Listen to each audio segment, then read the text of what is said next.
Welcome to the History of European Theatre podcast, and thanks for joining me on this journey through millennia of theatrical history. Episode 190, Julius Caesar. It is the bright day that brings forth the adder.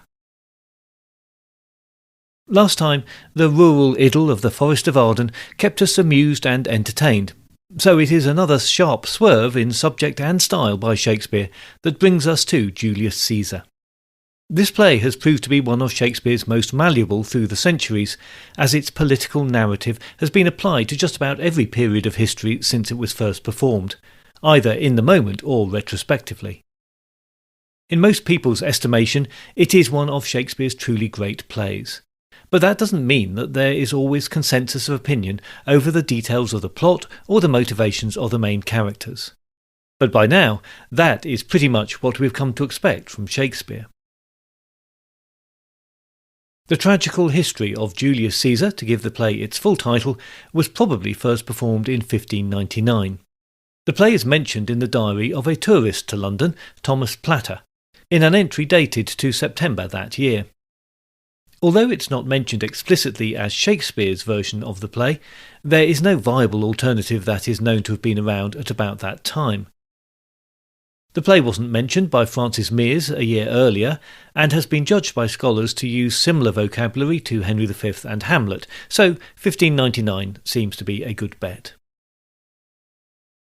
There was no published edition of the play before the first folio, so this is the only authoritative text that we have. Thankfully, it is regarded as a particularly well-typeset play in that collection, and it is assumed that it was set from a prompt book copy of the play, and so quite likely one that reflects a version of the play played sometime after its premiere. On this occasion, Shakespeare's source was a translation of Plutarch's Lives by Thomas North. North is a fascinating character in his own right, and Shakespeare's use of his translations for the Roman plays has been the subject of quite a bit of recent scholarship, so I'm not going to say too much about him now, as I think he probably deserves an episode devoted entirely to him at some point. Sufficient to say for the moment that North was a soldier, a justice of the peace, and a lawyer, who translated several works, including Plutarch's account of Roman history. However, on this occasion at least, Shakespeare didn't follow North and Plutarch slavishly, and he condenses timelines and adjusts the locations of some scenes for dramatic effect and practical theatrical reasons. So, for example, Caesar's murder, funeral, and Antony's oration over the body all take place in one day in the play, whereas in Plutarch, events take place over 5 days in March, and Octavian doesn't arrive in Rome until the following May. Plutarch records that Caesar said nothing when he died, disagreeing with Suetonius, the near-contemporary historian, who records Caesar's last words when translated as, "This is violence." However, Shakespeare elected to go with another phrase that first appeared amongst earlier Elizabethan historians, et tu, Brute. The Battle of Philippi, that provides the final scenes for the play, was in fact 2 battles, with the deaths of Cassius and Brutus being almost a month apart. Shakespeare also chose not to include every aspect of the history reported by Plutarch, avoiding some of the most sensational and contentious claims there, such as the suggestion that Brutus was Caesar's illegitimate son and therefore guilty of patricide, and that he stabbed Caesar in the groin. The major speeches of the play are, of course, Shakespeare's invention, where Plutarch only reports quite short quotes from the main protagonists in the story. Here is a brief synopsis of the play. The play opens with 2 tribunes trying to stop the common people celebrating Caesar's victory over the general Pompey. A soothsayer warns Caesar to beware the Ides of March, but is dismissed. Brutus and Cassius discuss Caesar's increasing power, to the extent that they think he may have been proclaimed king when they hear a cheering off stage. Caesar returns in angry mood, and once he is moved on, they hear how Antony offered him the crown 3 times, but he refused, to the cheers of the crowd. They also hear that there's been a clampdown on those caught removing images of Caesar. While agreeing to discuss the political situation further, Cassius devises to have letters left for Brutus, encouraging him to join the developing conspiracy against Caesar. At his house, Brutus decides that he must prevent Caesar becoming a tyrant, with his assassination being the only option, a view that is only confirmed when he reads the planted letters. The other conspirators arrive and the plan to kill Caesar is confirmed, but Brutus will not agree to the suggestion that Antony should also be killed. With the conspirators departed, Brutus's wife Portia pleads with her husband to share what is on his mind, showing him a self-inflicted leg wound as proof of her stoicism. Concerned by bad omens, Caesar orders animals to be sacrificed, but their entrails prove to be no more reassuring. Persuaded by his wife Calpurnia, Caesar agrees not to go to the Senate that day.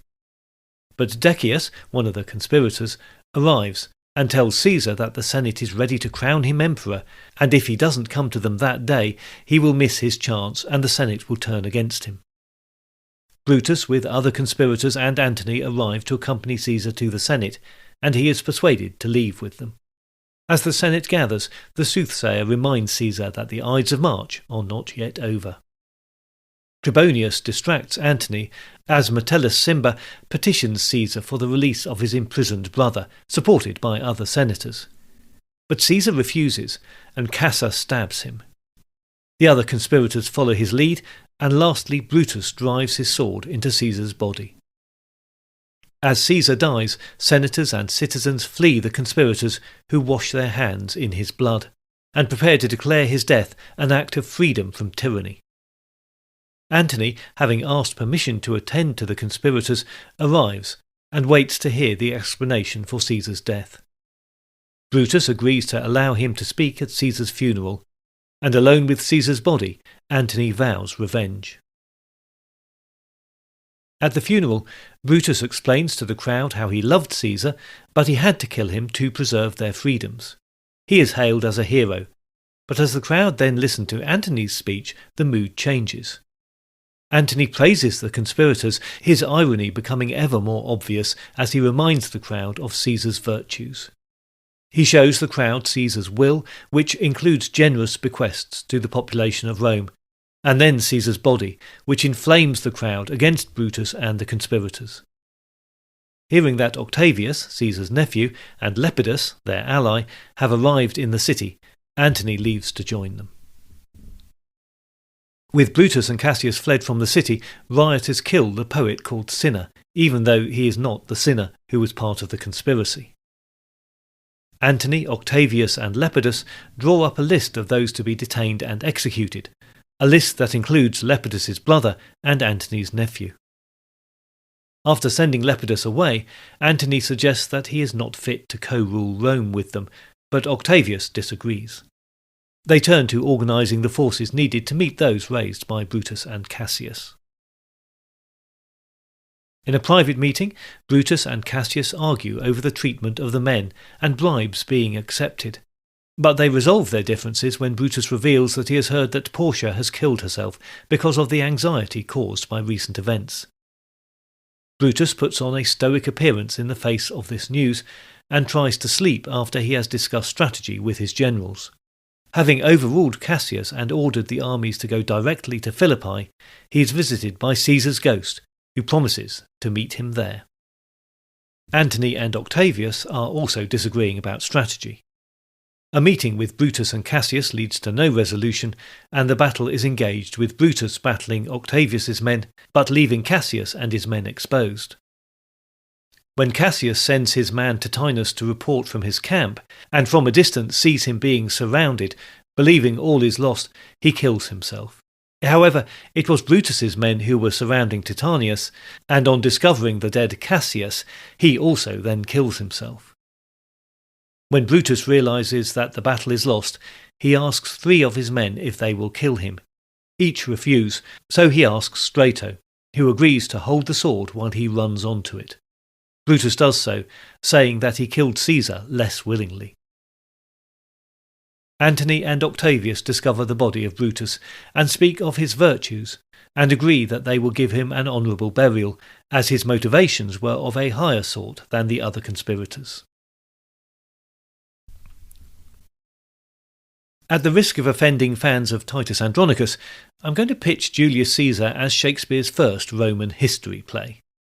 As such, it is interesting to consider why he turned to this subject at this point in his career. Having finished with medieval English history with Henry V, and with more recent history being politically tricky to tackle at this point in time, perhaps he was searching for new historical subject matter and thought back to the classical authors that he knew from his school days. There is little doubt that Roman history was a well-known subject for the literate in Elizabethan society. Schoolboys educated to grammar school level, as we believe Shakespeare was, read the classical authors as part of their Latin education. One of the texts used by the schools was Caesar's account of the Gallic Wars, which was considered useful for its simple and straightforward Latin. Plutarch's account of the life of Caesar and the other key protagonists in the play was also well known to the educated from the Latin text, even before the Thomas North translation was published. As a historical period, the Roman Republic and Empire offered up some highly dramatic and engaging stories, an obvious attraction for a playwright, and it was a place that he and others had already dipped their toes into. Those stories also included a hefty element of revenge tragedy, a form that had been popular for most of the history of Renaissance theatre, Shakespeare's own Titus Andronicus and Kyd's Spanish tragedy being very fine examples. Given those elements and recent access to the North translation of Plutarch, the choice actually looks pretty obvious. But there is more. What Shakespeare saw here and crafted into his play was a message for his own times.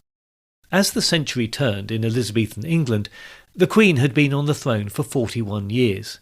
She was personified as Gloriana, the woman with the heart of a lion who was wedded to her England and had proven that she could stand alone against the great powers of Europe. The country had reached the peak of its power and influence. For her lead of the country to this high point, the Queen was loved and respected by many, even most of her subjects. Religious issues still divided the country, and in the police state that was Elizabethan England, dissenters were dealt with swiftly and brutally. So the longevity of the Queen and her devotion to her role played a big part in the stability of the country. But it was also part of the problem. Once it had been clear that the Queen would remain childless, her decision to not formally name her successor became a big issue for the country, and many believed that it contributed to growing instabilities that were becoming more and more obvious. However, putting a discussion about the state of the monarchy and the risks to it on stage was not without its risks, and Shakespeare must have thought carefully about how he would frame his arguments. Throughout the play, the conspirators, and particularly Brutus, stress that they love Caesar, but for the good of the country had to overthrow him. Caesar's death, inevitably we might feel in Shakespeare's view, leads to the horror of civil war, and potentially even to dictatorship. For anyone who knew the history, that Octavius would become the sole ruler as the Emperor Augustus, and see to the end of the Republican period, the message is clear. That the outcome of a move against the Queen, motivated by political and personal ambition that disrupts the status quo, was both unpredictable and very, very dangerous. Shakespeare and his contemporaries pitched the play as both a history and a tragedy. The play is certainly the tragedy of Caesar, which is a tragedy brought about by his own hubris. Following on from the Greek and Roman models, Shakespeare explicitly puts Caesar's fall down to his single tragic flaw. As Caesar says, "I could be well moved if I were as you. If I could pray to move, prayers would move me. But I am constant as the northern star, of whose true fixed and resting quality there is no fellow in the firmament. The skies are painted with unnumbered sparks, they are all fire, and every one doth shine. But there's but one in all doth hold his place. So in the world 'tis furnished well with men, and men are flesh and blood, and apprehensive. Yet in the number I do know but one." The whole point of the scene in the Senate, where Simba pleads for his brother's release, is to show Caesar as unmoved and unmoving. We can see now why the conspirators believed that he would become a tyrant. His reaction to the first blade being driven into him by Ceasar should surely be one of complete surprise, as, of course, should be the final words that Shakespeare ascribes to him. Although Caesar dies in Act 3, his presence hangs over the remainder of the play, not least because of the appearance of his ghost, and it remains his tragedy. But Brutus can also be seen as the subject of the tragedy and the main character in the play. It is within Brutus that we see the central argument of the play about tyranny versus freedom writ large. Brutus, the man of noble heritage, who should be a staunch supporter of all that Rome stands for, is driven to extreme action because of the threat of tyranny. When Cassius discusses Caesar's ambition with him in the first scene of the play, Brutus admits that he has already thought on some of the points that Cassius raises and has concerns about Caesar. He is therefore only a somewhat reluctant conspirator. The great fear for those who believe in Roman republicanism is that Caesar will ride the wave of popularity with the people and allow himself to be declared king. Brutus is not immediately swayed, and it is at the opening of Act 2 that he decides he must act, which prompts his most famous speech, which is one of self-justification. It must be by his death, and for my part I know no personal cause to spurn him, but for the general. He would be crowned. How that might change his nature, there's the question. It is the bright day that brings forth the adder, and that craves wary walking. Crown him that, and then I grant we put a string on him, that at his will he may do danger with. The abuse of greatness is when it disjoints remorse from power. And, to speak truth of Caesar, I have not known when his affection swayed more than his reason, but 'tis a common proof that lowliness is young ambition's ladder, whereto the climber upward turns his face. But when he once attains the utmost round, he then unto the ladder turns his back, looks into the clouds, scorning the base degrees by which he did ascend. So Caesar may. Then, lest he may, prevent. And since the quarrel will bear no colour for the thing he is, fashion is thus, that what he is, augmented, would run to these and these extremities, and therefore think him as a serpent's egg, which, hatched, would, as his kind, grow mischievous and kill him in the shell. But is this really truthful? Does Brutus really have no objection to Caesar personally, and his only concern is for the common good? This is surely political idealism and self-deception at its worst, and, give or take a little queasiness at the thought of the act itself, Brutus is, in fact, not that different from the other conspirators. Well, that's one view, and as ever with Shakespeare, there is enough here to make us consider that carefully, and opinions vary. Brutus is certainly being held in comparison to the other conspirators, particularly Cassius, and to Mark Antony, so each of their motivations has to be questioned. One thing I feel sure about is that Shakespeare fully intended to explore the different motivations of all three characters, and Brutus is distinct from the other conspirators in that sense. Brutus wants us to believe that the murder of Caesar is an honourable act, and perhaps does believe that himself. When he says, "Our course will seem too bloody, let us be sacrificers but not butchers," and encourages the murderers to wash in Caesar's blood, he is trying to make the death a sacrifice, a moment of ritual killing. Then, with his oration at Caesar's funeral, it at first appears that his assessment is correct, or at least popular. As he ends his speech, the crowd are with him, chanting about the tyranny of Caesar.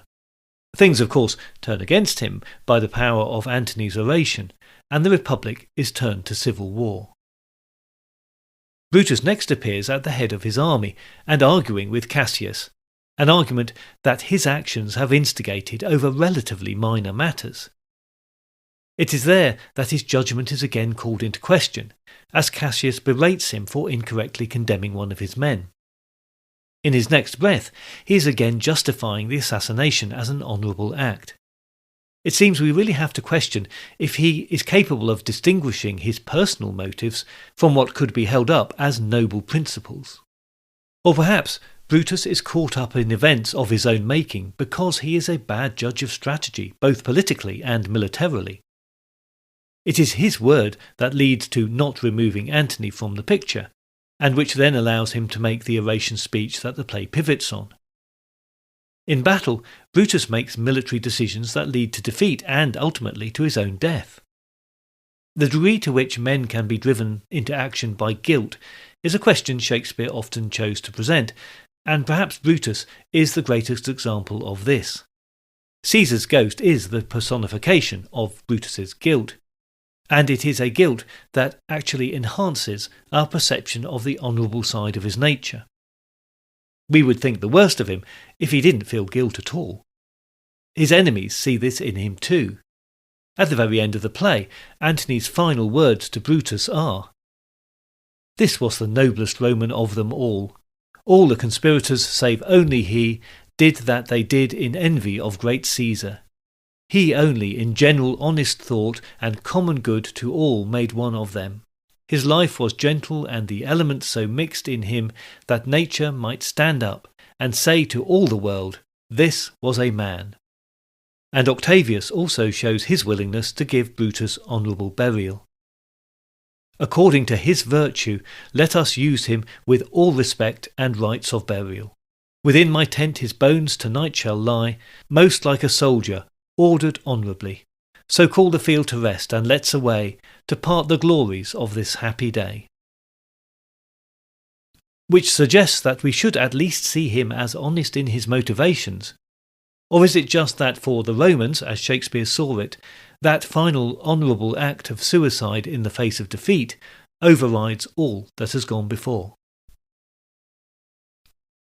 In contrast, Antony is first presented as the archetypal Roman playboy.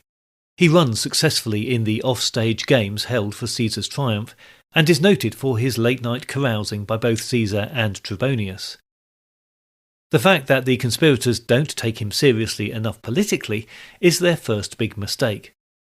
Well aware of his friendship with Caesar, they take care to distract him away from the Senate at the right moment, and we hear that as news of the assassination reached him, he fled to his home, only to then quickly seek permission to come and see the conspirators. Is this sensible precaution in unpredictable times, or the first hint of an astute politician crafting a plan? On seeing Caesar's body, his first reaction is grief, but then he greets the conspirators, saying he does not doubt their wisdom. Grief for Caesar soon comes over him again, but is this playing for time while he sees how the land lies, or genuine? Those doubts are swept away when left alone with the body. Antony makes a speech where his respect for and loyalty to Caesar are left in no doubt. Revenge of the most ferocious kind for his death is Antony's clear motivation. "O pardon me, thou bleeding piece of earth, that I am meek and gentle with these butchers. Thou art the ruins of the noblest man that ever lived in the tide of times. Woe to the hand that shed this costly blood. Over thy wounds now I do prophesy, which like dumb mouths do ope their ruby lips, to beg the voice the utterance of my tongue. A curse shall light upon the limbs of men. Domestic fury and fierce civil strife shall cumber all the parts of Italy. Blood and destruction shall be so in use, and dreadful objects so familiar, that mothers shall but smile when they behold their infants quartered with the hands of war. All pity choked with custom of fell deeds. And Caesar's spirit, ranging for revenge, with 8 by his side, come hot from hell, shall in these confines with a monarch's voice cry havoc, and let slip the dogs of war, that this foul deed shall smell above the earth with crimson men groaning for burial." Antony's rhetorical skills turn the tide in that famous oration speech, where with a combination of fact-based evidence, flattery, and perhaps most notably, irony, Antony shifts the support of the crowd. At times he retreats from the podium, apparently overcome with emotion, only to return when his previous message has sunk in, and he can hear the crowd beginning to turn. He prods them again with mention of Caesar's refusal of the crown, and eventually at his purported generosity to the common people in his will. This is all in contrast to the much cooler and unemotional speech given by Brutus, and the crowd's response to his words, and frankly ours in the theatre, is an emotional one. So is this pure manipulation, or a display of heartfelt honesty from Antony? His sentiments appear to be mostly in line with those expressed privately, so perhaps we can believe in his honesty. Whatever the case, his words have the desired effect, and as a theatrical set piece, the speech is up there with the best. Here is just the first part of it. Friends, Romans, countrymen, lend me your ears. I come to bury Caesar, not to praise him. The evil that men do lives after them. The good is oft interred with their bones, so let it be with Caesar. The noble Brutus hath told you Caesar was ambitious. If it were so, it was a grievous fault, and grievously hath Caesar answered it. Here under leave of Brutus and the rest, for Brutus is an honourable man, so are they all honourable men. Come I to speak in Caesar's funeral. He was my friend, faithful and just to me. But Brutus says he was ambitious, and Brutus is an honourable man. He hath brought many captives home from Rome, whose ransom did the general coffers fill. Did this in Caesar seem ambitious? When that the poor had cried, Caesar hath wept. Ambition should be made of sterner stuff, yet Brutus says he was ambitious, and Brutus is an honourable man. Away from these great set pieces and large characters, an interesting but more subtle theme in the play than the political concerns is the role of language and letters. Forged letters by Cassius manipulate Brutus, and a missed letter warning Caesar of the assassination attempt is pivotal to the course of the action. Indeed, it is the misunderstood or ignored words that drive the issues between the characters, and in Cassius' case actually result in his death.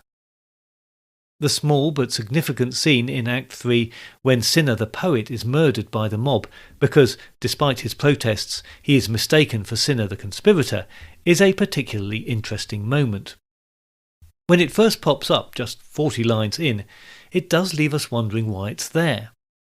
Firstly, it may be there for very practical reasons. As scene 3 of Act 3, it sits between the big oration scene and the first scene of Act 4 when Antony, Octavius and Lepidus meet. Antony has the last words in Act 3 Scene 3 and the first in Act 4 Scene 1. The act division really is of no relevance here, but at the time scene divisions were only marked by a new character coming on and delivering a line. In Shakespeare, and other playwrights of this theatre, it almost never happens that a single character closes one scene and opens the next. So, for performance reasons, a short scene is needed to divide those two other scenes, and to cover that, Shakespeare chooses to kill a poet. Poor old Cinna is actually killed for his bad verses once the mob realise who he is. So we can see him as representing the dangers faced by those who speak up to the powerful, a position that, we can safely assume, Shakespeare felt keenly himself and obviously had a lot of sympathy with. The end of the Roman Republic was, for Shakespeare, a good enough reflection of his own times for him to craft this warning about the need to listen carefully to words and the works of the poets who crafted them. Words are misunderstood or misused at your peril, as the protagonists in this play all find out. It is a very interesting minor theme. I just find it fascinating to consider exactly why Shakespeare chose to include this scene. Could we partly see this as a bit of a joke at himself? I'm not sure, but it's an interesting small addition to a play that mostly resonates for its political message. After the assumed but almost certain first performance at the Globe, Julius Caesar stayed in the repertoire of the King's Men, with performances at court being recorded in 1612, 1637 and 1638. After the reopening of the theatres in the Restoration period, a play that included the assassination of a leader was, understandably, not revived until 1672, when it was played in its original form by the King's Company.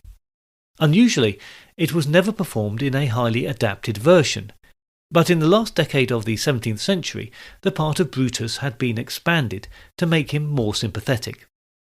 Leading actors of their day, Thomas Betterton and then J.P. Kemble and then James Quinn, all played Brutus to acclaim. But the play was sidelined after David Garrick felt that none of the roles were big enough for him, and Antony and Cleopatra became his Roman play of choice.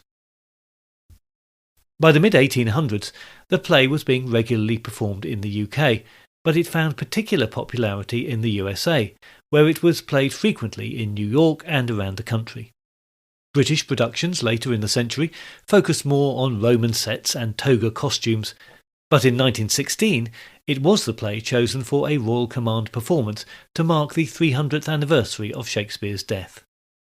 Caesar was played by Frank Benson, who knelt on stage to be knighted by the king. At the Old Vic Theatre in London, the play was produced every year between 1914 and 1923. Productions in the interwar years, including that directed by Orson Welles in New York, tended to focus on the conspirators and promoted an anti-fascist message. The play's strong political overtones have kept it relevant for the stage ever since, and most leading actors expect to tackle Caesar, Brutus or Antony at some point in their career, and the play is revived frequently. In more recent times, productions have emphasised current political references that can be found in the play, to the extent that at times Caesar has been played as a selected popular political leader of the moment. That relevance also meant that it featured in early radio, being among the first of the Shakespeare scenes broadcast by the BBC in 1937, as we heard from Dr. Andrea Smith a few episodes back. On film, there were some very early silent versions in the early 20th century, and then a version with Charlton Heston playing Mark Antony in 1950, a role that he reprised in the 1970 version. Marlon Brando's Mark Antony against James Mason's Brutus also get very honourable mention in the 1953 version, directed by Joseph Mankiewicz. Whatever we might think about the motivations and meanings of the actions of Brutus, Caesar and Antony, one message of the play is very clear: that Caesar's assassination had seismic consequences for Rome and the Roman Republic. With a high level of irony being used by all of the characters in the play about each other, it is sometimes difficult to reconcile their apparently contradictory statements about each other.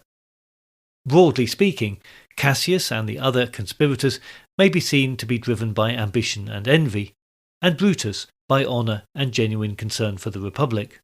The attribute for honourable behaviour is also shared by Antony and Octavius, and for their part we could also add honourable revenge to that. Perhaps what is most striking is just how similar they all are in many respects, and how no one individual stands out as the villain of the piece. This is perhaps the greatest strength of the play, which shows complex characters with some very human flaws tackling the big questions of their day. And it is one of the greatest achievements of Shakespeare the playwright that he posed that question to his contemporaries in a way that has spoken to generations ever since. Next time, there is much more to say about Julius Caesar, which is just as well as returning guest Ricky Jukes and I will be discussing the play from an actor's perspective.